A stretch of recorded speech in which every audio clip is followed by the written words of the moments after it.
dont le titre est « Leçons et résolutions ». Je vous avais dit la semaine passée qu'il était possible que je parle un peu de résolution 2021. On va parler de résolution 2021. Je souris un peu parce que j'ai encore le souvenir des 8 résolutions dont on avait élaboré l'an passé. Et puis, je sais qu'il y en a qui se sont engagés là-dedans. Je ne sais pas si on a fini, mais bref. Mais avant de commencer le message, si je n'oublie rien, je pense qu'on a tout couvert. On va simplement demander au Seigneur de bénir la parole ce matin, parce qu'on va envisager sa parole. Amen. On va étudier sa parole et on a besoin que le Saint-Esprit nous conduise. Amen. Seigneur, merci pour ce privilège qu'on a d'être en fraternité à distance. Ce n'est pas l'idéal, mais on peut quand même être les uns les autres ensemble et partager ce temps de ta parole. Seigneur, nous prions afin que ton Saint-Esprit saisisse nos cœurs et qu'il parle à nos esprits, car tu as des choses à dire à l'Église. Seigneur, tu n'es pas un Dieu qui est détaché de son... Tu n'es pas une tête qui est détachée de son corps. Tu es au contraire très engagé avec ton corps, qui est l'Église, et tu as un souci de lui parler. Et ce matin, nous prions afin que ton message parvienne jusque dans le profond de nos cœurs, le plus profond de nos cœurs. Nous le demandons au nom de Jésus. Amen. Le message de ce matin est en quelque sorte une continuité du message de la semaine passée. La semaine passée, on avait dit des choses pas faciles, hein? Et pas facile pour un prédicateur de dire des choses, hein? Parfois. Et la semaine passée, il s'est produit quelque chose dans l'Église. Ben, plusieurs personnes, vous en avez été témoins. On l'a vu. Et on ne peut pas faire comme si rien n'était arrivé. C'est notre devoir de mettre les choses en perspective. Monsieur, il manque d'air un peu. Ça y arrive une fois de temps en temps. J'ai l'impression que la caméra va m'aspirer. Vous savez qu'il n'y a rien qui se passe dans l'Église sans que le Seigneur en soit témoin. Comme j'ai dit tout à l'heure, la tête n'est pas détachée de son corps. Christ est bien ancré sur les épaules de son corps et le corps est en obéissance à Christ. Et il n'y a rien qui se passe dans l'Église sans que ça serve à glorifier le Seigneur et sans que ça contribue à affermir son œuvre. Alors, l'année 2020 a été pour l'Église porteuse de leçons et nous devons les connaître. On ne peut pas faire comme les autruches ou faire comme ceux qui se bouchent les yeux ou qui se bouchent les oreilles. Non, il faut qu'on soit actif là-dedans, qu'on comprenne les leçons que le Seigneur a pour nous afin de se consacrer davantage et aussi de maintenir notre aptitude à faire les œuvres de Dieu. Amen. Alléluia. Parce que vous savez, on a une mission, c'est une mission qui est très importante. On peut, si on veut, on peut chialer, on peut critiquer, on peut regarder ceux qui travaillent et dire ils ne travaillent pas bien. Mais notre mission, ce n'est pas de critiquer. Notre mission, c'est de faire les œuvres de Dieu et de contribuer au salut des âmes de la région dans laquelle Christ nous a placés, chacun pour sa part. Je ne suis pas engagé à faire votre part de mission, et vous n'êtes pas engagé à faire ma part, ce qui m'appartient, mais chacun doit faire sa part. Alors, le monde qui nous entoure est perdu, et c'est là que nos yeux doivent être tournés afin d'en sauver le plus grand monde. Et c'est là que les leçons servent à enseigner et à affermir. Vous savez, des fois, on fait les bons, on fait les sages, mais la Bible enseigne que la vie d'un homme, c'est comme une vapeur qui passe. À quel moment, c'est quand la dernière fois tu as vu une vapeur monter? Bien, dis-toi que ta vie, là, c'est exactement ça. C'est une vapeur qui passe. Sauf que pendant que cette vapeur passe, tu as l'obligation d'appliquer ton cœur à la sagesse. Parce que si tu passes à côté de la sagesse, tu risques de passer à côté de la volonté de Dieu.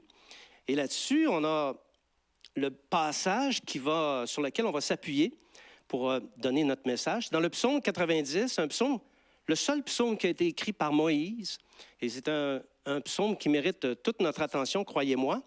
Donc, c'est les versets 10 à 12 et 14 à 17. Les jours de nos aînés s'élèvent à 70 ans et pour les plus robustes à 80 ans. Et l'orgueil qu'ils en tirent n'est que peine et misère, car ils passent vite et nous nous envolons. Qui prend garde à la force de ta colère et à ton courroux selon la crainte qui t'est due?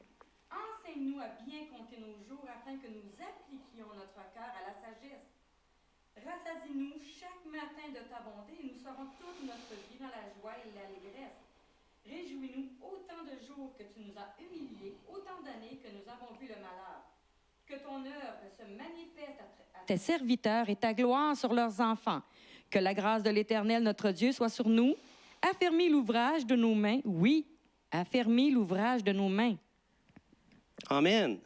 Merci, la plus belle des lectrices. On est bénis ce matin. On a la plus gentille des présentatrices et la plus belle des lectrices. Alléluia. Il faut appliquer nos cœurs à la sagesse. La sagesse. Ce n'est pas quelque chose qui appartient juste aux vieux, ça, hein, la sagesse, seulement à ceux qui ont les cheveux blancs. En quoi la sagesse se trouve-t-elle dans la vie de l'Église? Quelle doit être la consistance de notre conduite afin qu'on dépasse le stade vaporeux? Et quelle devrait être la bonne résolution pour l'année 2021? Parce qu'on va parler de résolution pour l'année 2021. Et on ne va pas traiter d'une multitude de résolutions, on va en traiter d'une seule. Et cette résolution, c'est celle qui devrait nous suivre toute l'année.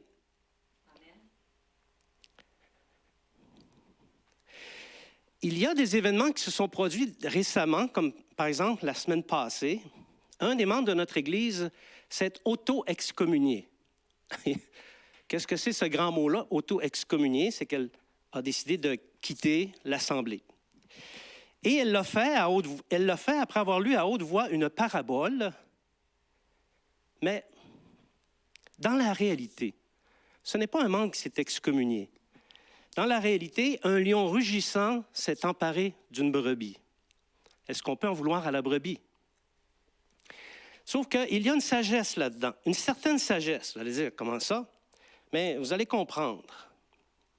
Comment peut-il y avoir une sagesse dans de telles circonstances? Il y a deux caractéristiques de sagesse. Okay? Si quelqu'un n'est pas attentif aux choses, aux manières de faire du Seigneur, probablement qu'il n'a rien vu de tout ça.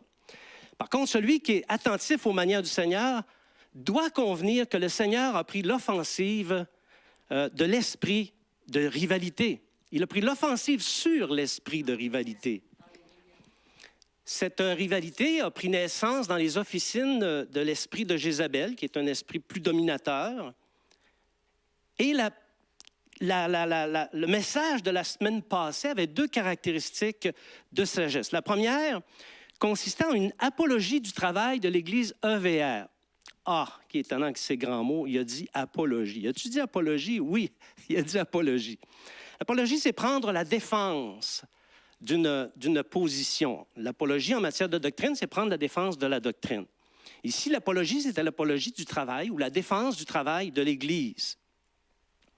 Un travail juste, droit et intègre, c'est un peu ce qu'on a dit la semaine dernière. La partie du message exprimant les choses dures qui ont été vécues par l'Église décrivait exactement les reproches de ceux qui s'opposent en coulisses. Parce que ça ne se fait pas en face, hein, ça se fait en coulisses.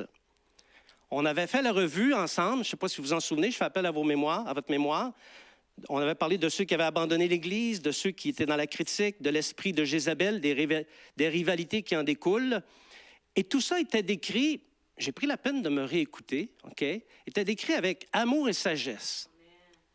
Parce que vous savez, ni l'amour ni la sagesse ne fuient devant la vérité. Ils font face, au contraire, à la vérité. Donc ça, c'était une première caractéristique de sagesse, la défense du travail de l'Église et de son état. Okay? La deuxième caractéristique de sagesse, c'est que ce message était une véritable prophétie. On dit, Seigneur, moi, je veux te voir en action dans l'Église. Je veux voir ta gloire. Bien, la semaine passée, il a été à l'action dans l'Église. Oui, parce que le message était prophétique. Comment votre serviteur pouvait-il savoir que le message était une réponse et un avertissement aux gens concernés, dont la brebis? Je ne pouvais pas savoir ça, OK? D'ailleurs, avez-vous une simple idée de ce que ça implique de dire le genre de choses qui ont été dites la semaine passée pour un prédicateur? Un message qui était empreint d'allégations non prouvées. Non, mais c'est ça la vérité, là, OK? Bien, pour parler comme ça demande foi et courage. Et sincèrement, est-ce qu'on pouvait être plus droit dans le mille qu'on l'a été la semaine passée? Tous, vous êtes témoins que le Seigneur s'est adressé à l'esprit agitateur avant qu'il ne se manifeste. Le Seigneur a pris la parole en premier. Amen. Et ça, c'est sagesse de Dieu. Amen. Il y a des leçons là-dedans. J'aimerais que vous m'écoutiez. Ici, il y a une partie peut-être là, dans ce grand préambule. En fait, ce n'est pas un préambule, c'est la première partie du message. Il y a une partie qui est importante, c'est celle qui s'en vient. OK? Un jour, j'étais aux États-Unis en camping avec mon épouse ça s'appelle le National State Park, je pense que je l'ai bien dit, de Wampatuck. Wampatuck State Park. Et puis un soir, après avoir fait de la bicyclette, on est allé sur notre terrain de camping et puis la voiture était tapissée de papillons blancs. Des papillons, bon, je ne connais pas l'espèce de papillons, mais c'était quelque chose à voir. Il y en avait des centaines de milliers. Il n'y avait pas un centimètre où on pouvait voir la voiture. Et puis, je n'ai pas fait la guerre aux papillons, mais il s'est produit un phénomène. J'ai démarré un feu, et lorsque le feu a commencé à donner sa lumière, savez-vous ce qui s'est produit? Plus de 100 000 papillons ont migré du camion et sont allés se brûler dans le feu. Pas un seul n'a pas été brûlé par le feu. On ne peut pas pactiser avec les mauvais esprits. Les rivalités dans une église, c'est un vrai poison. Il y a des personnes qui meurent spirituellement à cause des rivalités. Et les personnes meurent parce que ça entraîne dans des problèmes relationnels, des inimitiés, des querelles, des jalousies, des animosités, des disputes, des divisions, des sectes, de la médisance. Et ce sont tous des péchés qui peuvent faire risquer de manquer le but du royaume à venir. En fait, la Bible est beaucoup plus dure que ça. Elle dit, ceux qui pratiquent ça n'hériteront pas du royaume des cieux.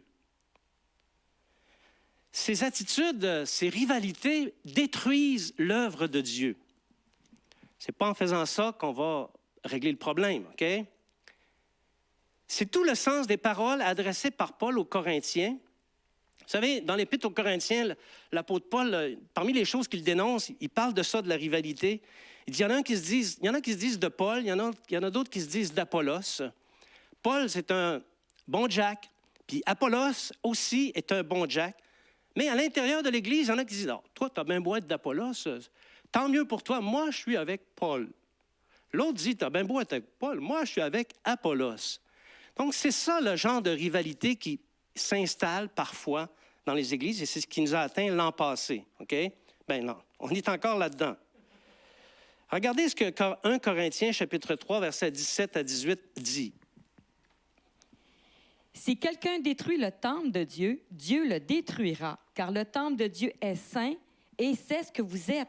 Que nul ne s'abuse lui-même. Si quelqu'un parmi vous pense être sage selon ce siècle, qu'il devienne fou afin de devenir sage. Ce passage-là est connu de tous les chrétiens, sauf qu'il est mal appliqué. Il est appliqué aux exigences d'hygiène de vie. Pas trop manger, avoir une saine alimentation, pas trop ne pas fumer. On dit si quelqu'un fume, dans l'Église, on entend ça, si quelqu'un fume, il détruit le temple de Dieu. Bon, je ne vais pas dénoncer ça pour dire que ce n'est pas correct, mais ce n'est pas la saine interprétation. Si tu regardes le contexte, ça parle des rivalités qui existaient entre les gens qui se donnaient d'une classe et les autres qui se donnaient d'une autre classe. Et c'est ça qu'il dit, ça détruit le temple de Dieu. Et le temple de Dieu, c'est l'Église. Amen. Alléluia. Alors, s'il y a des rivalités dans l'Église, ça a pour effet de détruire le temple de Dieu. L'esprit de rivalité est assez facile à reconnaître, OK? Il dit toujours j'ai raison ou j'ai la sagesse. La bonne manière de faire, c'est moi qui l'ai. Le bon propos, c'est moi qui l'ai. Or, ce qui est crédible, ce n'est pas ce qui sort de notre bouche. Parce que c'est incroyable le nombre de vraies vérités qui peuvent sortir de la bouche de gens qui font rien dans l'Église, qui ne portent aucun fruit. Ah, ils me disent la vérité. Ce n'est pas ça qui compte. Ce qui compte, c'est le fruit que nous portons. Et le fruit que nous portons, lui, il parle. Il parle très fort. Alors, l'équation ici est facile à faire. Tu portes du fruit, tu es agréable à Dieu. Tu ne portes pas du fruit, tu lui es désagréable. Et dans un cas comme dans l'autre, il y a des choses qui sortent de ta bouche. Et ce n'est pas ce qui sort de ta bouche qui est important, c'est le fruit que tu portes. Alors, porter du fruit, souvent, c'est galvaudé, ça. Hein? Je parlerai à n'importe qui ici, présent dans la salle, et je lui demanderais, est-ce que tu portes du fruit? Il me dirait, oui, je porte du fruit. Ah oui, je porte du fruit. Mais vous savez, porter du fruit, je vais vous dire, c'est quoi? C'est premièrement conduire des âmes au Seigneur. Avant de me dire que les choses ne vont pas bien ici, dis-moi combien tu as emmené d'âmes au Seigneur. Ou encore combien tu en as retiré de la fosse parce qu'elle s'était égarée, parce qu'elle est tombée. Combien tu en as retiré de la fosse? C'est aussi relever le faible, celui qui est vulnérable. Porter du fruit, ça se voit. Le fruit, c'est le produit du témoignage. Témoignage sec, arbre mort. Témoignage vivant, progression du royaume. Alléluia. Oui, parce que quand une âme se convertit, le royaume progresse. Quand une âme revient de la mauvaise voie dans laquelle elle s'est engagée, le royaume progresse. Quand le faible et le vulnérable est pris en charge et qu'il est soigné, le royaume de Dieu progresse. Jézabel s'est manifesté. Il a lancé sa flèche et il nous faut le chasser. Amen. Alors, si pour une raison ou pour une autre, ce mauvais esprit est autour de toi, fuis. Ne te trouve pas en sa présence. Parce que tu vas faire comme les papillons qui étaient sur mon camion. Le feu va prendre et tu vas brûler avec le feu. Quand le mal est à l'est, va vers l'ouest. Bonne réponse. Si tu pactises avec un mauvais esprit, c'est lui qui va t'emporter, crois-moi. Bon, Régent, c'est bien beau tout ce que tu dis là, mais la situation est là, on ne peut pas la changer. Qu'est-ce qu'on doit faire? Bien, c'est simple. On va s'appuyer sur le Seigneur Jésus fermement, plus fermement encore. On va appliquer sa parole et on va traiter l'infection. Oui, mais Régent, il y a quand même eu une parabole qui a été donnée, là, qui a été lue en dernier. Qu'est-ce qu'on fait avec ça? Bien, on va s'en servir pour le traitement. Parce que, comme toute parabole, il y a une image, et dans l'image, il y a des accusations concrètes. On a copie de la parabole, donc on est capable de lire entre les lignes. On est capable de voir qu'il y a une personne qui est concernée, il y a des accusations, pas seulement qu'une, mais d'autres aussi. Sauf qu'il n'y a aucun nom. C'est la force de l'image. Alors, ça pourra servir lors du traitement. Question qui se pose souvent, qu'est-ce qu'on doit faire au plan relationnel? Parce que c'est quand même quelqu'un qu'on aime. Qu'est-ce qu'on fait au plan relationnel? Bien, c'est continuer à manifester l'amour quand l'occasion se présente. OK? C'est pas... Vous savez, dans les églises, souvent, il arrive quelque chose, puis tout d'un coup, l'autre personne devient un antéchrist. Non, c'est pas ça, pas du tout, là, OK? Il faut continuer à manifester de l'amour lorsque l'occasion se présente. J'ai eu des occasions cette semaine de le faire, de le mettre en pratique, et je l'ai fait, croyez-moi. Mais il faut s'éloigner, parce que c'est une infection. Cherche pas le contact.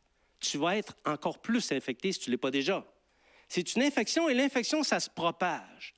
Et quelqu'un qui a de l'infection dans son corps, s'il ne la traite pas, il peut mourir. Le corps a une certaine capacité à traiter, et il doit le faire.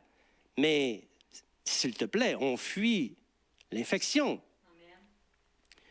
Actuellement, on se protège. On se protège du coronavirus. On se lave les mains. Il y a quelqu'un qui disait, je me suis tellement lavé les mains que j'ai retrouvé les réponses de mon examen de secondaire 4 sur ma main. Donc, on se lave les mains, on porte le masque et on pratique la distanciation. On fait ça avec un virus qu'on ne voit pas. Alors, il faut faire la même chose avec Jézabel et ses petits. Laver nos oreilles et notre cœur, parce que si on a entendu quelque chose, il est possible que ça se soit attaché dans ton cœur. Alors, il faut laver tes oreilles et ton cœur, du Purel en quantité. Il faut se taire, parce que fort probablement, ce qui se produit, ça ne te regarde pas du tout. Il faut se taire et il faut se distancer, comme on fait avec le virus. L'une des caractéristiques d'une excommunication, ça c'est un terme religieux, c'est un terme qui est typique aux églises, c'est la rupture de communion. Une excommunication, ou quelqu'un qui s'auto-excommunie, rompt la communion fraternelle. C'est ça, une excommunion. Okay? Alors, si toi, tu maintiens la communion, c'est important ce que je dis là. Je ne parle pas en l'air. Ce n'est pas Régent qui parle, là. Toutes les églises se comportent comme ça. Et c'est ça qu'il faut faire. Si tu maintiens la communion, tu participes à un péché.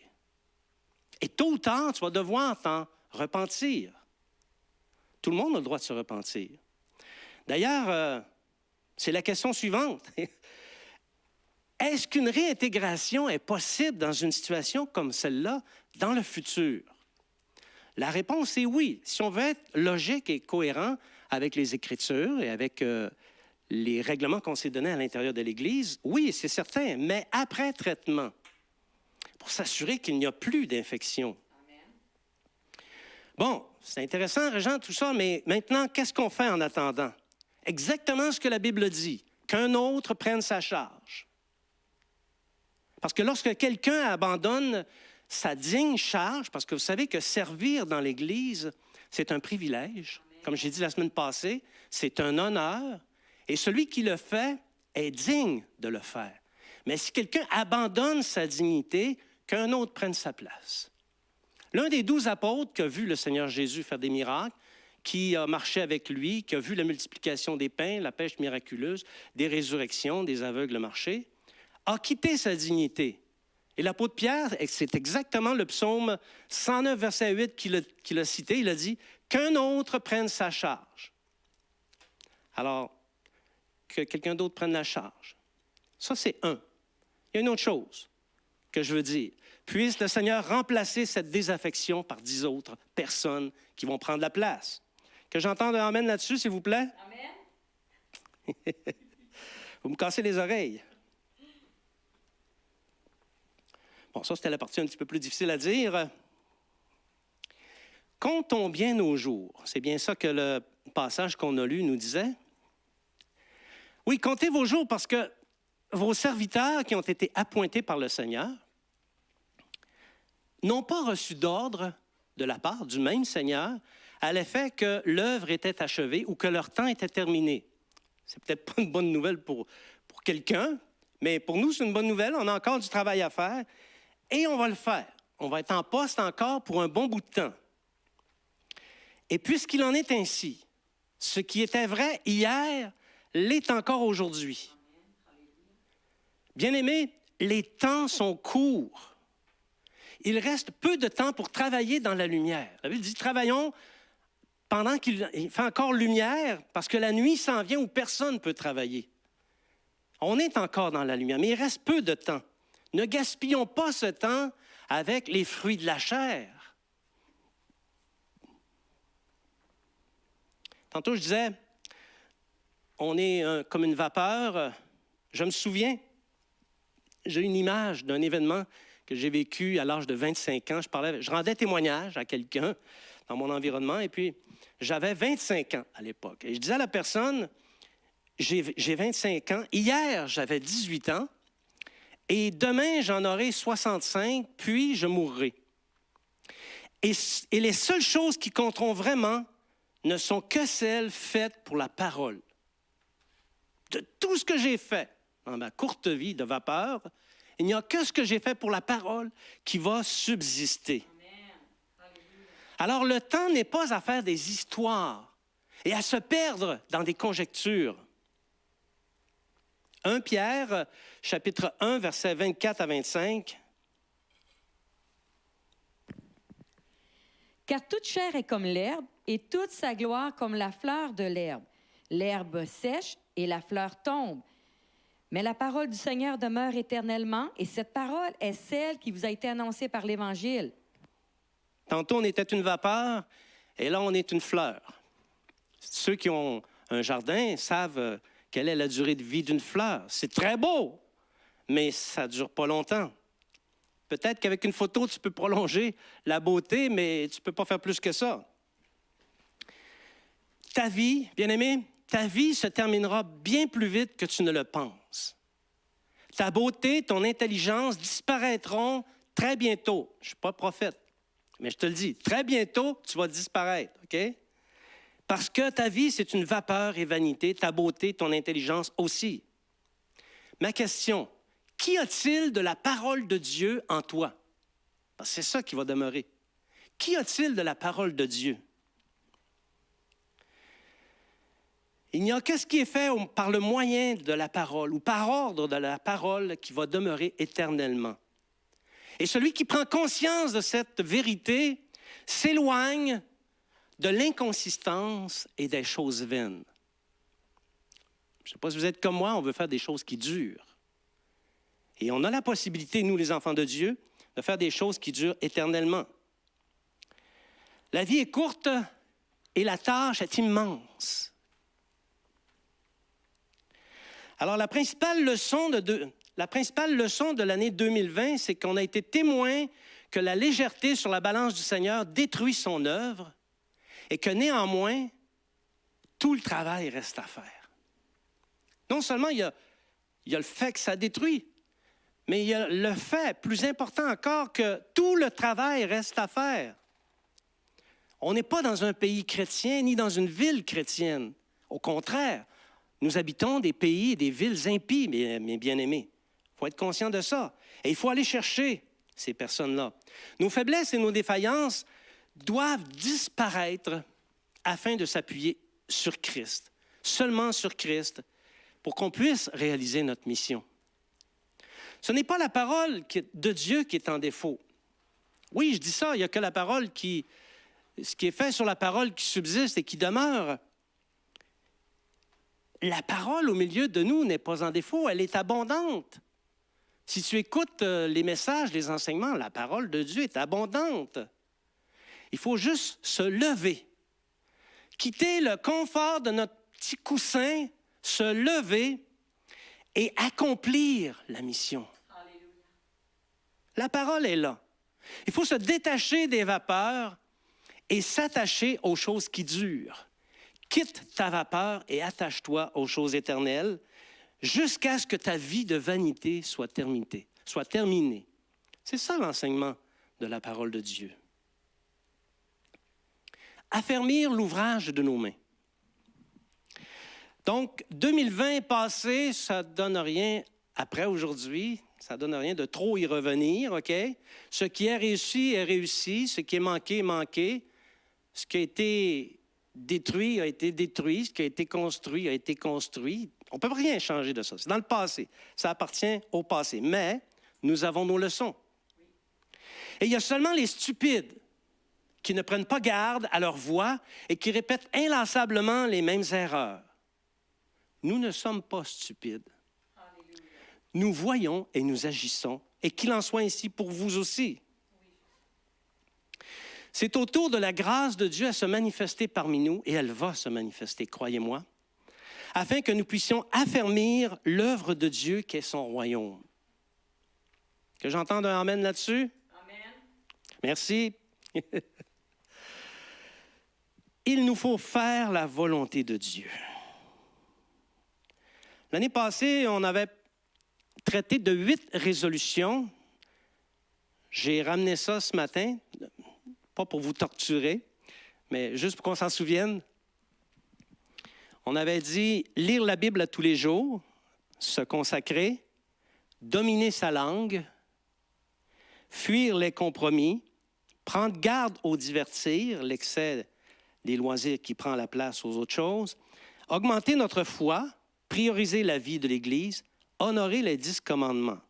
8 super de belles résolutions. Et je vous avais dit, vous ne pourrez pas prendre les 8 résolutions, mais il s'agit d'en prendre une ou deux et de s'y consacrer. Alors, est-ce que vous avez réussi? Je sais que plusieurs personnes et sous plusieurs rapports ont été mis en échec sur ces résolutions. Mais en 2021, la résolution que tous nous devrions prendre et réussir, c'est celle de faire la volonté de Dieu. Amen. Alléluia. Faire la volonté de Dieu pour produire des réalisations éternelles. Il n'y a rien de plus important que faire la volonté de Dieu. Est-ce qu'il y a quelque chose dans ta vie qui est de nature à surpasser cette priorité qui est celle de faire la volonté de Dieu? Ton travail, j'ai entendu quelqu'un qui a dit « ton travail ». Ton travail, il prend tout ton temps. Comment pourrais-tu répondre à Christ en ce jour « Je n'ai pas pu faire tes œuvres à cause de mon travail ».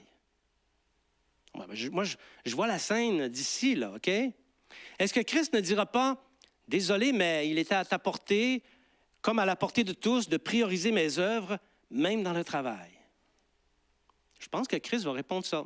D'ailleurs, là, ce n'est pas Christ qui parle, c'est Régent, là. Moi, je peux te dire que, sauf pour pouvoir à tes besoins, à ceux des pauvres et aux besoins du royaume, ton travail est une pure vanité. Je peux parler comme ça, ma carrière est terminée maintenant. Je peux te le dire, c'est une pure vanité. Et j'ai une question pour toi. Dis-moi ce qui durera éternellement dans tout ce que tu réalises au travail. Pense à tout ce que tu fais dans ton travail. Qu'est-ce qui va durer pour l'éternité? Laisse-moi te répondre. J'ai préparé une réponse quand même. Je ne suis pas comme ça à temps plein. Hein? Toutes ces âmes à qui tu présentes l'Évangile, ça va durer pour l'éternité. Toutes ces actions que tu poses dans le but de faire du bien en application des vertus de l'Évangile, ça va durer éternellement. Tout le reste, c'est une pure vanité. Tu as besoin de ça uniquement pour manger, te vêtir et te loger. D'ailleurs, laisse-moi te dire une autre chose. Tu as bien beau faire des heures et des heures, gagner des milliers et des milliers de dollars, plus même que ce qu'il faut, et réaliser toutes tes ambitions, crois-moi, je parle par expérience, rien ne tiendra au jour où on te déclarera persona non grata, personnage indésirable. Le jour où tu as cette étiquette-là, toutes tes belles réalisations, ça va s'envoler comme une vapeur, en fumée. Okay? Quand ton poste va être coupé et qu'on va dire « Désolé, on n'a plus d'ouvrage pour toi, merci pour le travail bien fait », il n'y aura plus rien pour toi. Tout ce que tu as réalisé va s'envoler comme une fumée. Et quand on va t'accuser injustement, parce que si tu es chrétien, on va t'accuser injustement, parce que tu es chrétien. OK? Alors, quand ça va arriver, là, tu vas dire « Zut, j'aurais donc dû faire plus les œuvres de Dieu. J'aurais donc dû faire plus de place à la parole dans mon travail. » Quelle chose est plus importante que faire les œuvres de Dieu? Ta famille? J'ai entendu quelqu'un qui a dit « ma famille ». La famille te prend tout ton temps? Tu n'as plus de temps pour faire les œuvres de Dieu? Comment pourrais-tu répondre à Christ en ce jour que j'imagine « Je n'ai pas pu faire tes œuvres à cause de ma famille ». Probablement que le menton va y descendre aussi. Hein? Est-ce qu'il ne dira pas en quoi ce trésor que je t'ai donné t'a-t-il empêché de faire la volonté de mon Père? Parce qu'il faut bien le dire, on fait la volonté de Dieu avec la famille. Amen. C'est en famille qu'on est au service de la parole. Tout ce qu'on fait avec la famille, en grâce et en sagesse, par le moyen de la parole, demeurera éternellement. Ne pas faire la volonté de Dieu à cause de la famille, ça équivaut à un déni de mission. Moi, je ne veux pas faire la mission de Dieu parce que j'ai une famille. Non, ce n'est pas comme ça qu'il faut raisonner. Personnellement, vous n'êtes pas obligé de faire comme moi, mais ce serait le fun. Personnellement, j'ai toujours fait les œuvres de Dieu avec mon épouse et avec mes enfants. Ils ne sont pas devenus chrétiens comme ça, là, en criant lapin. On ne les a pas sortis d'un chapeau. Hop, poup, il est devenu chrétien. Non, non, c'est pas arrivé comme ça, là, OK? Ils étaient avec nous dans les fraternités, dans les services, comme des enfants. Tous mes frères et mes sœurs de l'Église connaissaient ma famille, connaissaient leur personnalité, leur caractère. Un parle beaucoup, l'autre est extraverti. Quand ces deux-là rentrent dans la maison, ça paraît, hein? Puis quand ils sortent, c'est le fun, hein? Si tu veux que tes enfants se convertissent, fais les œuvres de Dieu avec eux. Amen. Quelle chose est plus importante que faire les œuvres de Dieu? Tes loisirs, tes passions, tes amis? On dit les vraies choses ce matin? Tout ça, ça prend tout ton temps, puis après, il n'y a plus de temps pour le Seigneur. Il n'y a plus de temps pour sa parole, il n'y a plus de temps pour la prière, il n'y a plus de temps pour l'Église, il n'y a plus de temps pour les services. Bien, écoute, comment pourrais-tu répondre à Christ en ce jour que je vois d'ici?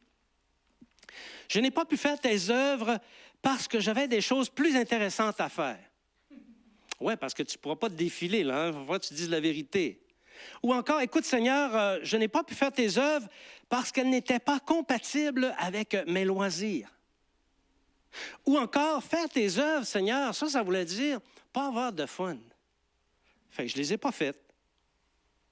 Dis-toi une chose, les passions ne sont pas, ni les amis, ne sont pas un obstacle pour faire la volonté de Dieu. Fais les œuvres de Dieu, puis après, amuse-toi. Fais les œuvres de Dieu, puis après, va voir tes amis. Mais fais premièrement les œuvres de Dieu. Amen. Alléluia. Alors, c'est assez simple. Le Seigneur ne dit pas « amuse-toi pas ». Il ne dit pas « n'aie pas de loisirs ». Il ne dit pas « fais pas les choses que tu aimes », parce qu'on a été créé comme ça. S'il y a une passion en toi, tu as été créé comme ça. Dieu a voulu que tu aies cette passion. Mais il faut que tu aimes Dieu plus que ta passion. Puis il faut que tu fasses ses œuvres. Après, tu feras ta passion. Ses œuvres en premier. En vérité, pour celui et celle qui n'aiment pas le Seigneur et qui ne le connaît pas, toutes les raisons sont bonnes pour fuir le travail à faire dans le royaume de Dieu, pour laisser les autres faire le travail. Mais pour celui qui aime le Seigneur et qui le connaît, « Seigneur, je suis inutile. Qu'y a-t-il à faire? Que puis-je faire pour ton royaume? » Dieu manifestera ses œuvres. Ce passage touchant qu'on a lu disait « Réjouis-nous autant de jours que tu nous as humiliés, autant d'années que nous avons vu le malheur, que ton œuvre se manifeste à tes serviteurs et ta gloire sur leurs enfants. Que la grâce de l'Éternel, notre Dieu, soit sur nous. Affermis l'ouvrage de nos mains. Oui, affermis l'ouvrage de nos mains. » L'humiliation de 2020 est derrière nous. En 2021, Dieu manifestera ses œuvres à ses serviteurs. Prépare-toi à avoir du travail, du pain sur la planche. Et tous autant que nous sommes, nous devons agir pour le compte de Dieu. Pasteurs, enseignants, anciens, diacres, disciples, tous feront face à la tâche qui se dresse devant l'Église. Le travail à faire. Jusqu'aux jeunes chrétiens, il y aurait des œuvres pour le compte de Dieu à faire. Des combats, des services, la propagation ou la promulgation de la parole, le discipolat, etc., etc., etc. Du travail, il y en a. Il y en a du travail à faire. Mais la grâce de Dieu va nous accompagner et Dieu affermira l'ouvrage de nos mains. Amen. Comme on l'a dit la semaine passée, avec Dieu, nous accomplirons des exploits. Nous croîtrons, nous nous développerons envers et contre tous. D'accord ou pas d'accord, on va se développer. Parce que le compte de Dieu est un compte éternel.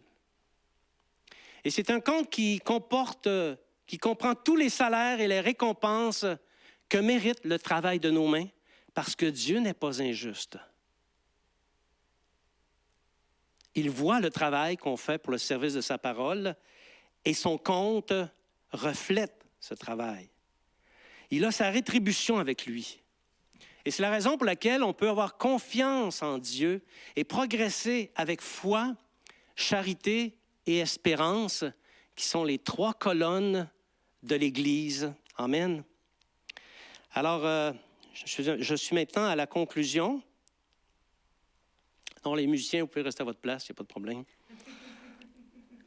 Les leçons de la dernière année et les événements qui les caractérisent sont utiles pour les disciples. Ce sont des opportunités.